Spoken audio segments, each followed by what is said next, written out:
تہجد معززوں کا دوسرا نام ہے۔ ایسا ہو ہی نہیں سکتا کہ آپ تہجد پر ہو اور آپ کے لیے معززہ نہ ہو۔ تہجد کا بس ایک آنسو تمہارے اللہ کو تم سے راضی کروا سکتا ہے۔ اگر آپ سچ میں اللہ سے کچھ چاہتے ہیں تو تہجد پڑھیں۔ یہ دعا کرنے کی بابرکات وقت اور قبولیت کی گھڑی ہوتی ہے۔ کبھی بس ایک تہجد کی نماز ہی آپ کا ہر زخم بھر دیتی ہے۔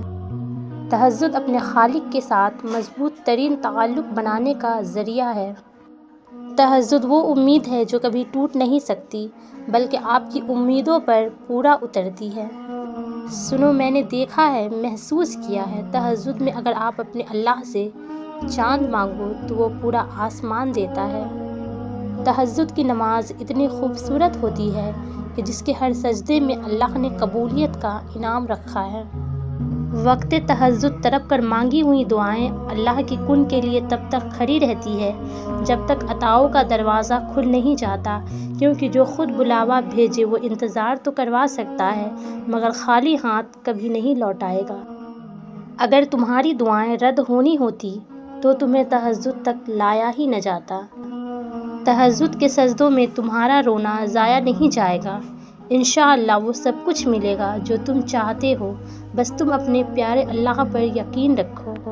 جب رات کے آخری پہر اللہ خود تمہیں چنتا ہے تہجد پڑھنے کے لیے تو پھر سوچو وہ تمہیں خالی ہاتھ کیسے جانے دے گا۔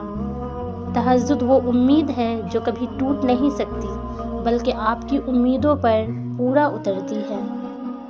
اللہ تمہیں تہجد تک لے آیا ہے، اس کا مطلب یہ ہے کہ اللہ تم سے راضی ہے، اور تہجد کا مطلب محبوب کو مانگنا نہیں بلکہ اللہ سے اللہ کی محبت کو مانگنا ہے۔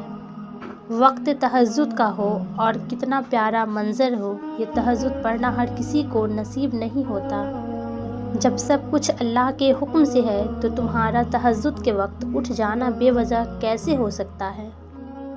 تہجد ایسی نماز ہے کہ جس کو اس نماز کی عادت ہو جائے اور اگر وہ کسی دن تہجد نہ پڑھ پائے تو سارا دن کچھ کمی سی محسوس ہوتی ہے۔